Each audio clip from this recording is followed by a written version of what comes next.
This Christmas, people will be travelling up and down the country, heading home, visiting relatives and loved ones. Keir Starmer's Christmas speeches are full of warm words about family, hope, and gratitude. But behind the festive cheer, are there cracks in the message? From controversial policies that have left families struggling this holiday season, to promises for the military that critics say are more talk than action, there's a lot more to unpack than meets the eye. Is Starmer delivering on his vision for a better Britain, or is this just another case of political posturing? Stay tuned as we break down his speeches, expose the contradictions, and reveal what they really mean for you. Before we continue, I have a small favor to ask. If you're enjoying this content, please consider liking the video and subscribing to the channel. Did you know that over 98% of viewers watch without subscribing? It's completely free and helps us keep creating content you love. Thank you so much for your support. Now back to the video. This Christmas, people will be travelling up and down the country, heading home, visiting relatives and loved ones, to celebrate together the hope and joy of this special season. It's a nice sentiment, but let's talk about the reality for many people this Christmas. Starmer's government has faced backlash for cutting winter fuel payments for pensioners, a move that critics say will leave thousands of elderly people struggling to stay warm this holiday season. This decision has sparked outrage, especially since Starmer himself opposed similar cuts under the Conservatives, warning they could lead to thousands of deaths. This comment posted on the video of the speech puts it all into perspective. So, what changed? And let's not forget the broader economic struggles. Starmer's government has introduced tax hikes, including increases to employer national insurance contributions, which critics argue will stifle economic growth and hurt businesses. While Starmer talks about hope and joy, many families are feeling the pinch of these policies. Is this really the Christmas he promised? As things stand, Britons are not convinced, and many are starting to lose hope. This comment captures the sentiment. I want to pay tribute to everyone serving in our military, to our veterans and to their families. Starmer's tribute to the military is commendable, but let's take a closer look at his government's actions. While he praises their service, his administration has faced criticism for failing to address key issues affecting veterans, such as homelessness and mental health support. Critics argue that the promises of homes for heroes and better support for military families remain largely unfulfilled. And it's not just about veterans. Starmer's government has also been accused of neglecting the armed forces in its broader defense strategy. Despite pledging to increase defense spending, critics say the government's plans lack clarity and fail to address the immediate challenges facing the military. So, while Starmer's words might sound respectful, they raise the question: where's the action to back them up? The neglect is finally starting to take its toll, as seen in this comment. It's a time to remind ourselves what's really important: family, friendship, and fellowship between all people. Family and fellowship are important. But what about the families affected by Starmer's recent policies?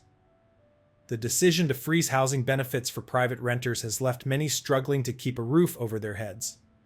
Critics argue that this policy disproportionately affects low-income families, undermining the very values of fellowship and support that Starmer claims to champion. And let's not forget the ongoing backlash over the two-child benefit cap. Starmer has refused to scrap this controversial policy, despite previously calling it inhumane. For many families, this cap means less financial support during a time when they need it most. So, when Starmer talks about fellowship, it's worth asking, is he really standing by his principles? Your service keeps us all safe. Your service provides stability and security in a volatile world. Your service cares for some of the most vulnerable people. Starmer's praise for the military is well-deserved, but let's not ignore the challenges that many service members face. For example, his government's decision to cut inheritance tax relief for farmers has sparked outrage in rural communities. many of which have strong ties to the military. Critics argue that this policy will force family farms to sell off land, disrupting rural economies and communities. And what about the broader issue of national security? Starmer's government has been criticized for its handling of immigration, with some accusing it of sending mixed signals that have failed to address the root causes of the migrant crisis. While Starmer talks about stability and security, his policies often seem to create more questions than answers. I'd like especially to thank those who will spend their Christmas serving others this year, in our NHS and emergency services, our armed forces, and the churches and charities that will welcome every person this Christmas. Starmer's gratitude for those serving others is admirable, but let's take a closer look at the reality for many of these workers. NHS staff, for example, are still grappling with long waiting lists and underfunding, despite Starmer's promises to fix the healthcare system. Critics argue that his government's plans to address these issues lack urgency and fail to provide the immediate relief that workers and patients desperately need. And it's not just the NHS. Emergency services and charities are also struggling to meet growing demand, with many workers feeling overburdened and underappreciated.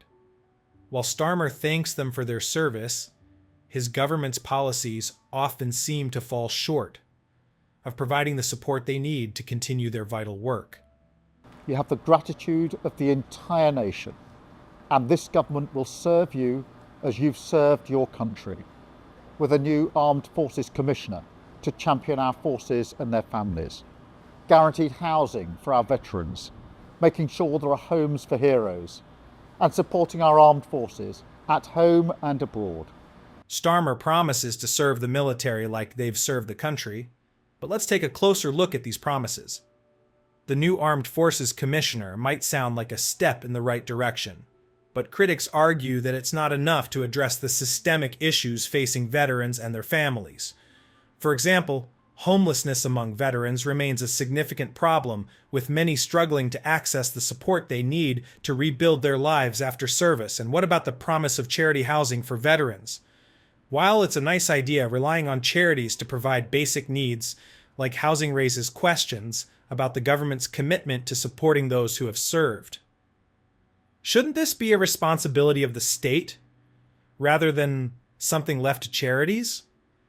Starmer's promises might sound good on paper, but they don't address the deeper structural problems that veterans face. So, from my family to yours, I hope you have a very Merry Christmas. Starmer ends with a cheerful holiday message, but for many families, this Christmas is anything but merry. With cuts to winter fuel payments, freezes on housing benefits, and rising costs of living, it's hard to feel the joy and hope that he talks about. While his words might sound uplifting, they don't address the harsh realities that so many people are facing this holiday season. Is this message of hope enough? Or is it just another example of a politician saying what people want to hear?